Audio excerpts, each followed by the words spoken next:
ഇവിടെ ആരെങ്കിലും നിന്നാലേ ഇതിലൊരു കഷ്ണം വന്ന് വീഴുന്ന പിളയ്ക്കും. ഇതാണ് ചുമര്. പൊടിഞ്ഞു പോണണ്ട. വീട് എല്ലാം പൊടിഞ്ഞു പോണ്. കുമ്മായം വച്ച് കടപ്പുറത്തെ മണ്ണിട്ട് വീടുണ്ടാക്കി വീട് പൊടി.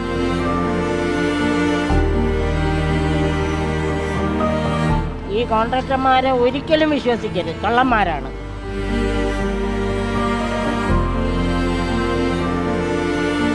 മേയർ പറഞ്ഞ് നിങ്ങൾ എഞ്ചിനീയറെല്ലാം കൊണ്ടുവന്നെന്ന് അവർ നോക്കിയിട്ട് പണി ചെയ്ത് തരും.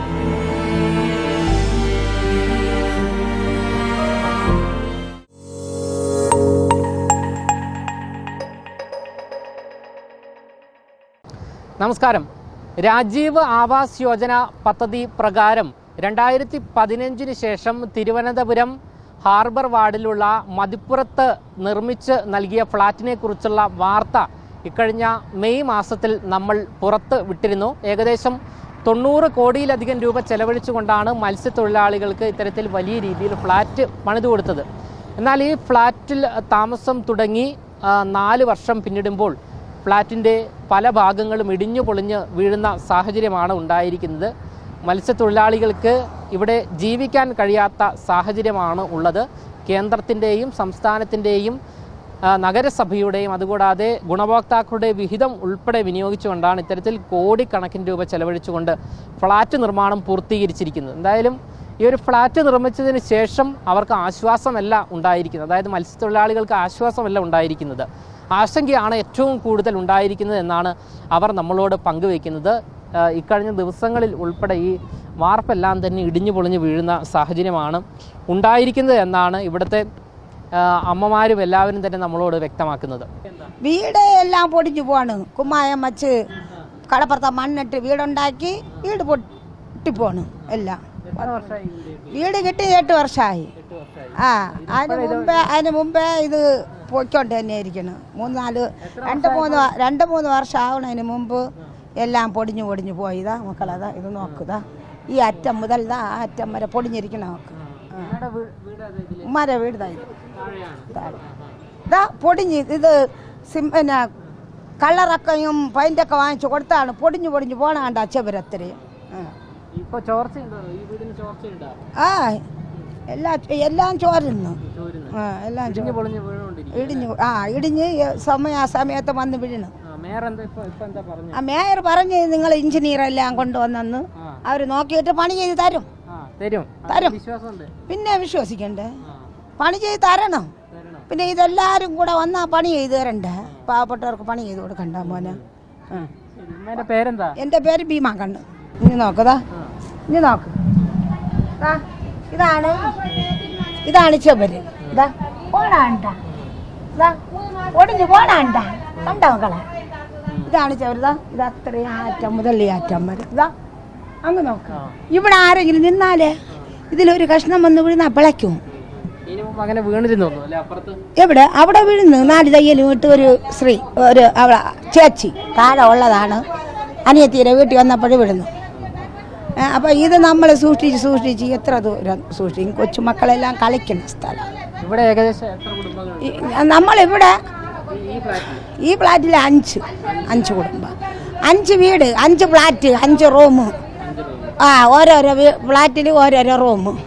എന്തായാലും ഈ ഫ്ളാറ്റിൻ്റെ ശോചനീയാവസ്ഥ പരിശോധിക്കുന്നതിനായി മേയറും അതുകൂടാതെ ഫോറൻസിക് ഓഡിറ്റ് നടത്തുന്നതിനായി തിരുവനന്തപുരം എഞ്ചിനീയറിംഗ് കോളേജിലെ വിദഗ്ധരും ഇപ്പോൾ ഇവിടെ എത്തിയിരിക്കുകയാണ്. അതുകൊണ്ട് തന്നെ മേയറിൽ ഒരുപാട് പ്രതീക്ഷയുണ്ട് എന്നാണ് ഇവിടുത്തെ തീരദേശവാസികൾ നമ്മളോട് വ്യക്തമാക്കുന്നത്. അതായത് ഉടൻ തന്നെ പരിഹാരം കാണുമെന്നുള്ള പ്രതീക്ഷ മേയറിലുണ്ട് എന്നുള്ള കാര്യം ഇവിടുത്തെ മനുഷ്യർ നമ്മളോട് പറഞ്ഞു വയ്ക്കുകയാണ്. ക്യാമറമാൻ ആഷിക്കിനൊപ്പം അമൽ രുദ്ര, മറുനാടൻ മലയാളി, തിരുവനന്തപുരം. വീടിൻ്റെ അവസ്ഥയും വളരെ മോശമെന്ന് അത് വെളിയിൽ പറയണ്ട. ഒരാൾക്ക് കാല് കെട്ടി കിടക്കാൻ പറ്റുന്നില്ല. എല്ലാം പൊളിഞ്ഞുകൊണ്ടിരിക്കുകയല്ലേ മൊത്തം. ഫ്ലാറ്റ് വെച്ചെടുത്ത് അവർ ചെറ്റക്കുടലിൽ കിടന്നപ്പോൾ അന്തസ്സായിട്ട് കിടന്ന്. ഇപ്പോഴാണെങ്കിൽ പേടിച്ചാണ് അവരൊക്കെ കിടക്കുന്നത്. ഈ കോൺട്രാക്ടർമാരെ ഒരിക്കലും വിശ്വസിക്കരുത്, കള്ളന്മാരാണ്. ഇത് പണിത് കയ്യിൽ ഇപ്പോൾ താമസിക്കാൻ തുടങ്ങിയിട്ട് ഒരു 3 വർഷം കഴിഞ്ഞ്. പണി ചെയ്തിട്ടിരുന്ന് 6 കൊല്ലത്തോളം കിടന്ന്. വിഷയം അതല്ല, ചേർക്കേണ്ടത് ചേർത്തില്ല, നമ്മളിപ്പോൾ വീട്ടിലൊരു കൂട്ടാൻ വെച്ചാലേ കൂട്ടാൻ വെച്ചാലേ അതിലൊരു വക ചേരായിരുന്ന ആ കൂട്ടാൻ പറ്റുമോ? ഇല്ല. അതാണ് ഇത്. ഫ്ലാറ്റിന് ചോദിച്ചു, ഞാൻ പറഞ്ഞു എനിക്ക് ഫ്ലാറ്റ് വേണ്ട.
അങ്ങനെ അവർ ചെയ്തില്ല. ആ തട്ട് പൂച്ചില്ല.